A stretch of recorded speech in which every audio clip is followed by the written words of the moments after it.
Coach Darvin Ham nagpaliwanag, mga fans, nag-iinit na naman.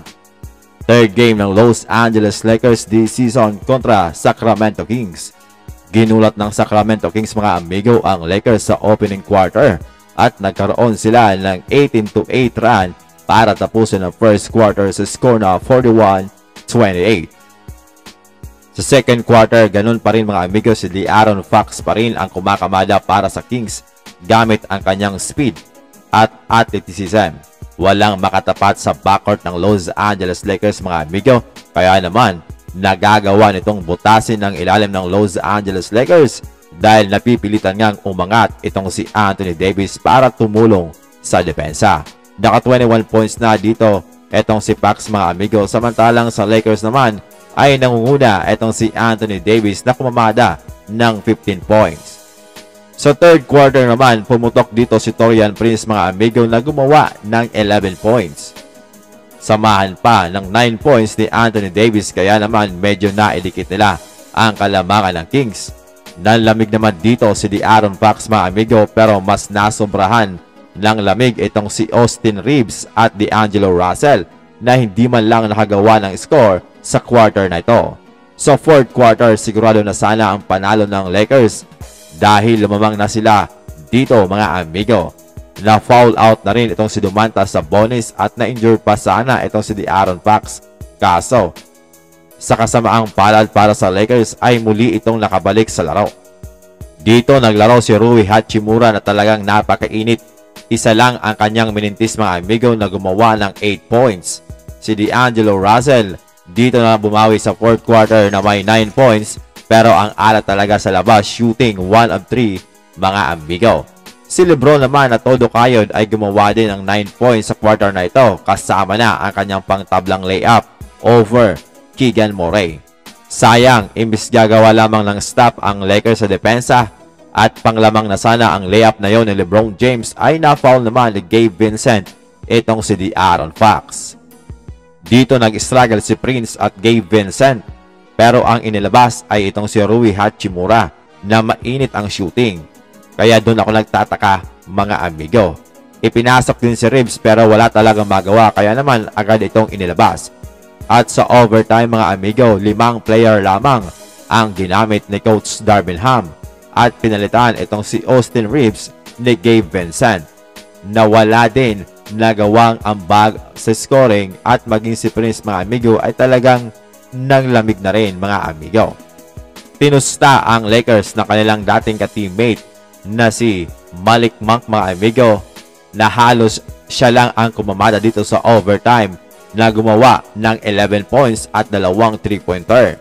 So ang swerte talaga dito, mga amigo, ng Kings dahil kahit mga long rebound ay nakukuha nila. Okay din ang pagpasok ni JaVale McGee. Talagang napigilan niya etong si Anthony Davis na makuha ang rebound.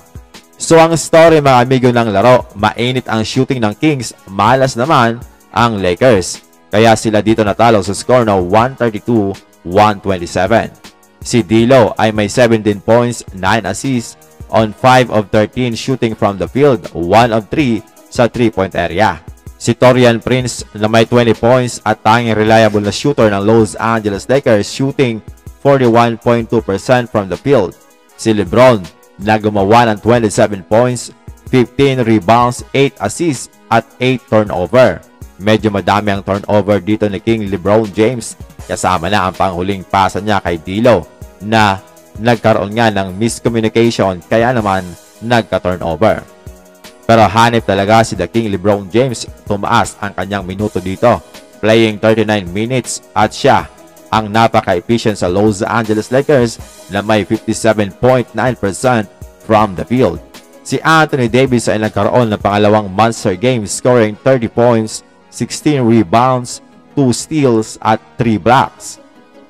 Hindi magawang masolusyonan ni Coach Darvin Ham itong si De'Aaron Fox, mga amigo, na gumawa ng 37 points at 8 assists. Gamit na gamit ni De'Aaron Fox ang kanyang speed at athleticism na patuloy na pinupunterya itong si D'Angelo Russell.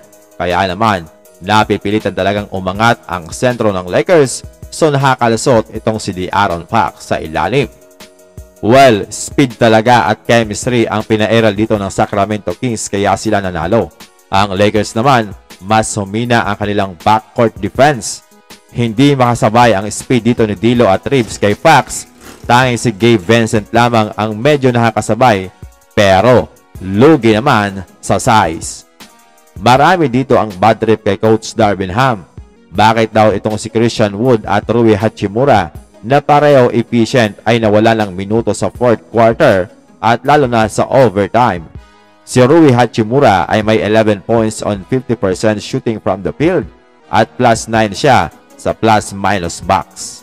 Si Christian Wood ay 3 of 3 from the field na may 11 points plus 12 siya sa plus-minus box pero hindi ipinasok ni Coach Darvin Ham sa crunch time. Mahilig talaga siyang gumamit ng 2-guard lineup mga amigo. Para sa akin isang gwardiya lang ay sapat na dahil andyan naman si LeBron na magpapatakbo ng opensa. So kung depensa ang kailangan nila, mas okay na sumugal kay Cam Reddish na mahaba ang galamay at kayang sumabay sa bilis ng mga player ng Sacramento Kings. Si Wood ay pwede rin ipasok para makagawa ng wall sa ilalim na hindi basta-basta makalusot etong si De'Aaron Fox. O kaya etong si Jackson Hayes mga amigo na okay naman ang depensa sa ilalim. Marami ang malalaking player dito ng Lakers pero maliliit ang ginamit dito ni Coach Darvin Ham na nag-struggle naman. Buti kung mainit ang shooting mga amigo ay ayos lang. Ayon kay Coach Darvin Ham, malalim daw ang roster ng Kings at nalamangan sila dito. Mayroon daw sila mga open looks pero hindi nga nila magawang maipasok. Dahil daw dito ay matututo sila mga amigo at hihigpitan pa ang mga bagay-bagay. Dagdag pa ni Coach Darvin Ham, huhukayin niya na matindi ang kanyang rotation at doon siya magsisimula. So aminado na talentado ang kanyang mga player kaso hindi niya magawa na ayusin ang kanyang rotation. Maaga pa naman daw mga amigo dahil 3 laro pa lang kaya may silid pa para sa paglago. Dahil sa maraming pwedeng gamitin, nahihirapan ata si Coach Darvin Ham kung sino ang pipiliin niyang maglaro. Pero ayon kay Coach Darvin Ham, kung sino daw ang magsasakripisyo at nagtatrabaho ng matindi, malamang sa alamang ay siya ang magkakaroon ng playing time. So ano kaya ang tawag kanina mga amigo? Parang nahihilo si Coach Darvin Ham at hindi pa talaga alam ang dapat sa kanyang rotation. Ayon naman kay The King LeBron James, mayroon silang magandang looks pero hindi talaga nila ma-execute ng maayos. So next time ay kailangan daw nila itong ayusin. Ayon naman kay Anthony Davis, pinatay daw sila ng Kings sa second chance points mga amigo at long rebound. At lalo na ang shooting sa labas mga amigo na siyang pumatay sa kanila. Dalag pa ni AD, hindi naman daw issue ang small ball lineup or big lineup. Basta kung sino daw ang nasa loob. Silang 5 ay dapat na makakuha ng rebounds. Nanalo ang Lakers versus Sun nang sila ay nasa big lineup kasama si Christian Wood. Mahirap din talaga mag small ball lineup ang Lakers. Lalo na ang Kings ay meron Kevin Huerter at itong Keegan Murray na pareho sharpshooter at matatangkad mga amigo. So wala naman talagang panama itong si Gabe Vincent at D'Lo. Hindi nila ito papansinin dahil hindi naman sila nito magawang tapalan.